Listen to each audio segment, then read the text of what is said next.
This action is no good. Come on now.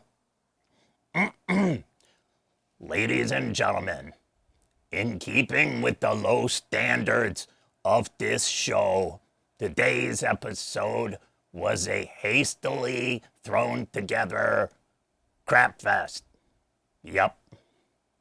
So, when it's all done, I'll edit it together and hopefully it won't be too bad. Yeah. Other than that, I'm sorry. Now, on with the show.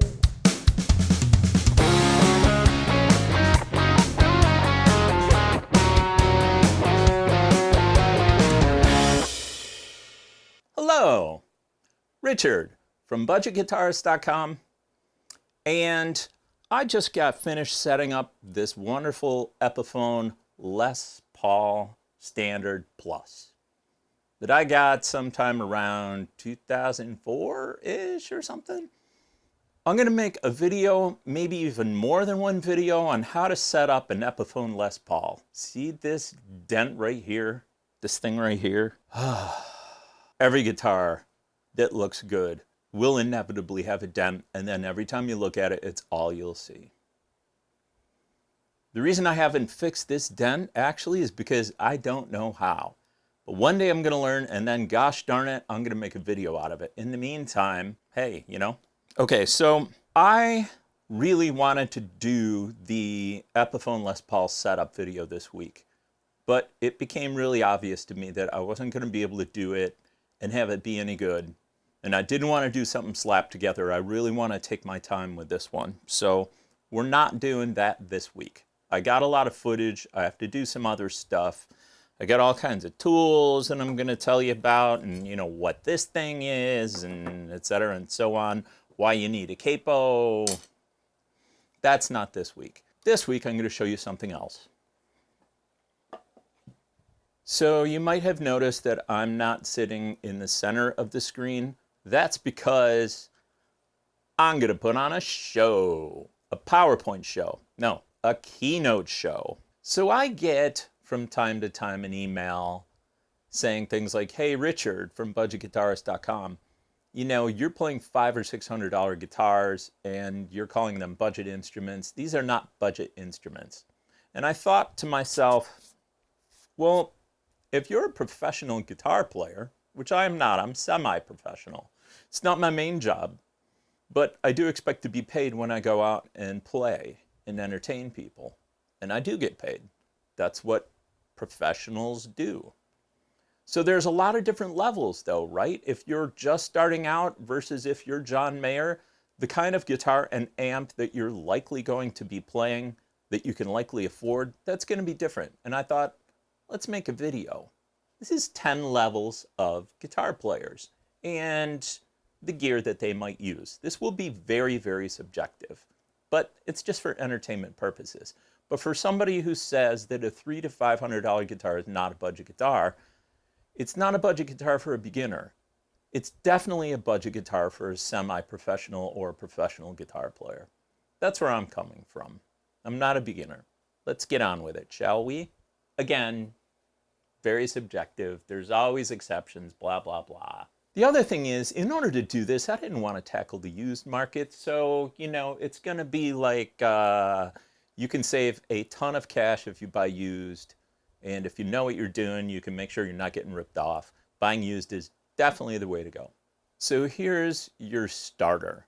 This is sort of like, you can get these kits at Guitar Center or Sam Ash. Around 200 bucks, you're gonna get like the equivalent of a Squier Bullet and a little amp that will give you a couple of different sounds. It's fine for bedroom playing. And if you have someone who wants to get into playing electric guitar, you're not sure how serious they are, this is a good way to go about doing it. There's nothing wrong with a Squier Bullet as long as it's rough. No, there's nothing wrong with a Squier Bullet unless the fret ends have sharp edges, in which case you might want to buy a fret end file from StewMac and just file those down. It's about 13 or 14 bucks, and in a future video I'll show you how to do it. If you can't wait, go to StuMac's YouTube channel and search for Fret End File. It's super easy to get rid of those sharp edges. Super easy. More people should do it. Let's move on. So this is beginner level 1 stuff. This is where people start. I would not recommend starting below this, but I mean, honestly, this setup is way better than what I started with. So level 2, and you've got a Squier Affinity Strat or something comparable, and this is a good guitar. I mean, for the money. So you're looking at what? A little over $300? This would be maybe something that somebody just starting out would get if you had an inkling like, oh yeah, they're going to be serious about this. So, you know, if you've got a kid and they've been playing acoustic guitar, like a cheap acoustic, and they're like, I want an electric, and you can see they've learned some chords and stuff, this is not a bad idea. This is sort of like good enough that you could show up at somebody's house and kind of, you know, jam along as long as they're not playing real drums, and it would kind of work out. I like the Squier Affinity Strats, I really do, for the money. So that's level 2. Let's look at level 3. Okay, so now you're a guitar player and you want to be able to, let's say, start a band. Or, you know, you want to be able to go to your friend's house who's got drums. And you're going to need to be able to be heard over those drums, or at least alongside of them. If you're getting a solid state amp, a modeling amp, you're probably going to need about 40 watts, 40 or 50. To be heard. Underneath that, and you probably won't be unless they've got a very small kit and they play like this. All right. Most drummers are pretty darn loud. 40 or 50 watt solid state. If you have a tube amp, a 15 watt tube amp, believe it or not, is plenty loud enough usually. Tube amps are much louder than solid state amps, modeling amps in general. This is around $500. You know, and now you got a pretty good guitar, you know, something like a classic vibe, and you've got an amp that is capable of being heard. This is, to me, like starter level band stuff. You're starting a band, you need something that's good enough. This is good enough. Does it sound great? No. It'll sound great at a lower volume level when you crank that amp up. I mean, in this price range, you'll hear it. It's a good starting point. Let's go to the next level. Level 4. Okay, at this level, you're spending $900, $950, and you're going to sound good. Like the guitar and the amp that I've got here up on the slide. This is pretty good stuff. I would play this. I would like the 100-watt Katana amp. I wouldn't be embarrassed to show up with that. I think it's pretty good. But you can see where we're at right now, right? Like $450 for a guitar, you know, so between $400 and $500 for a guitar. This is where you start to get paid. You know, maybe you don't get paid a lot of money, but somebody's willing to pay your band a little bit of money, you know, to go out and perform, and you want to sound good. So this level 4 setup, I think you definitely would sound good. Let's look at the next level. Okay, so this is what I'm calling the local pro level. This is where you're getting paid maybe up to $50 an hour. So that's pretty much what my rate is, usually. That's about what I will ask people if I'm going to go and, you know, bring all of my gear and bring the lights and set everything up. And for that level of money, if somebody's paying $150 for 3 hours of entertainment, you know, they're going to want something that sounds professional. And if you're in a band and everybody in the band is making that, so maybe they're paying like $500 for your band, you know, it's not big bucks, but it's actually pretty decent for these days, pretty decent money. And they're going to expect that you're going to sound pretty decent. Now, I can hear the eyeballs rolling in some parts of the country right now. There's some parts of the country where, you know, $50 to get paid $50 per person, that might sound a little high. There's going to be other places where people are like, are you insane? I won't even hum a melody for that kind of money. So it really depends on where you're at, like your geographical area. I mean, I live in Pasco County, Florida. Pasco County. And we're sort of rural here. So $50 an hour in some cases is a little bit of a big ask, but that's what I charge. If you're doing this and you're giving lessons or doing other stuff, you can make a living at music. I don't. I do this part-time. I'm a web developer. But a lot of people do. So you need what I would call really good gear. So I've got a good Mexican-made Strat here. I've got a good tube amp. This is the Bassbreaker 15, which I actually do own. This is literally what I would gig with and sort of kind of have gigged with. Now, at this level, you'll still find people playing like classic vibes, but I've also seen guys who make this kind of money and they show up with a $4,000 PRS. So we're at that point where it's sort of like, I'm just giving you ballpark estimates in case you don't know. If you do know, and you know all this stuff already, you're just sort of watching this like, what's Richard's opinion?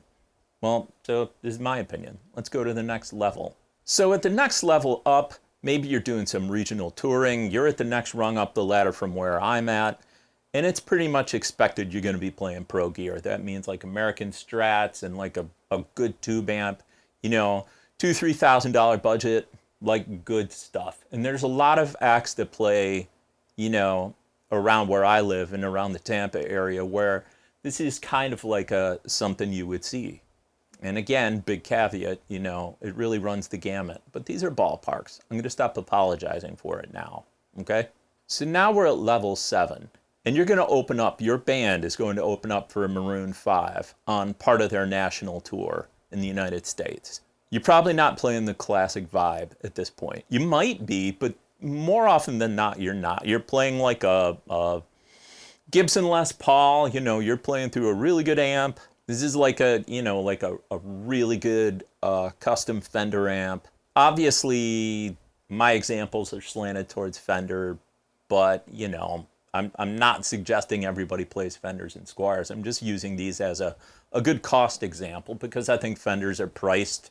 They've got a really good line where there's something for everybody all the way up the line. But this is a $2,500 guitar. So when somebody says that, my $500 Epiphone is like not a budget guitar, well, at the level where you're playing music and making money, yes, it is a budget guitar. $2,500. I mean, again, I've seen guys, $2,500. I mean, it also depends where you're at again, right?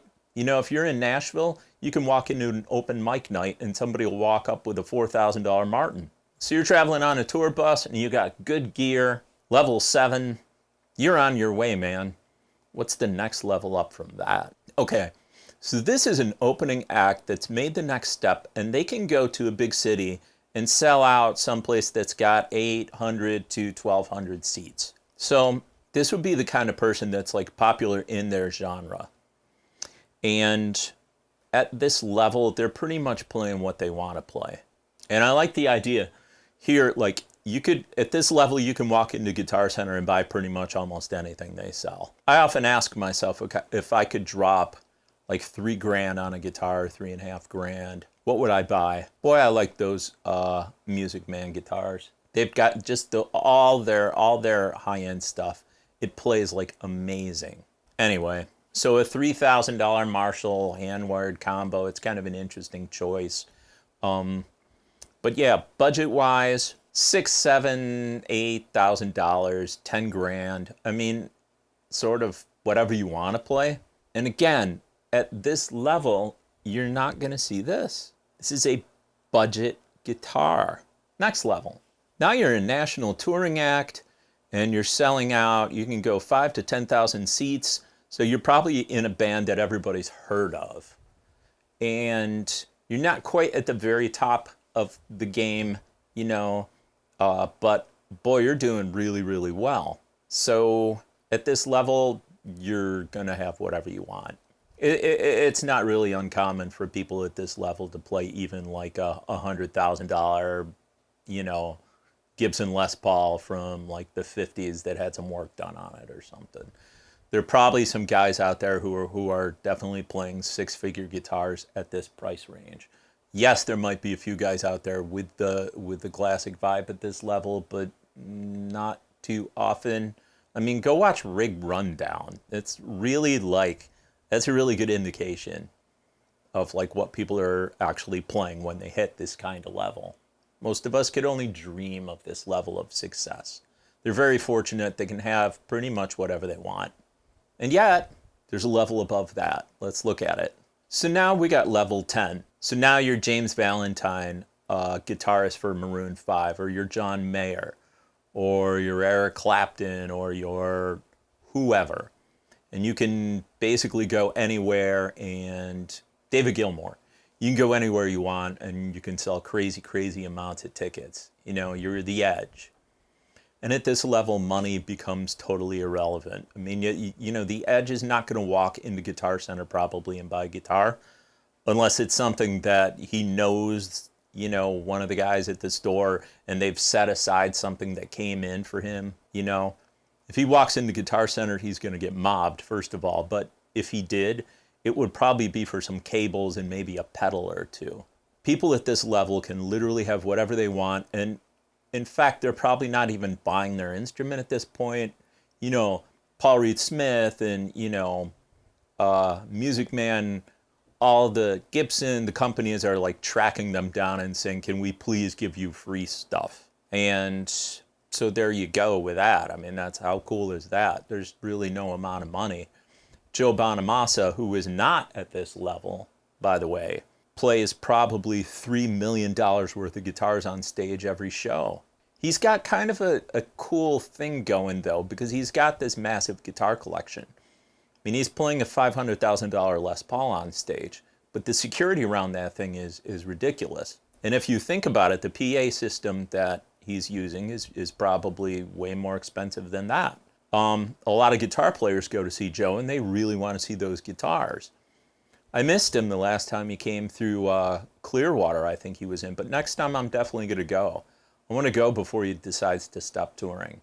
It's not that I'm a huge fan of the blues, but man, he's a super good player. He's a guy who beat the industry, you know, doing it his way. And to be able to see and hear those instruments would be really fantastic. And I'd probably also have to put in earplugs, which would ruin the whole thing. Anyway, so those were 10 different levels. And the whole entire point of this video was to try to provide some perspective on what is an expensive guitar and what is a budget guitar. If you are a brand new beginner player and you get a $500 or $600 Epiphone Les Paul as your first guitar, that's great. You're at like a level 4 or a level 5 instrument at that point in time. And I can also think, you know, there's probably some music teachers out there who are rolling their eyes and they're saying, no, Richard, no, you've got this all wrong. If you're a serious guitar student, this is your starter guitar. This is what you should start on, you know? If you're serious about it, you should get the best instrument that you can get as early as possible, because it's a heck of a lot easier to play something like this than it is to play a Squier Bullet. And I would say, yes, I do agree. If you are a super serious player, you know, this stuff doesn't apply to you. And there's all kinds of different levels. As always, thanks for watching. I will see you again next Friday at 5.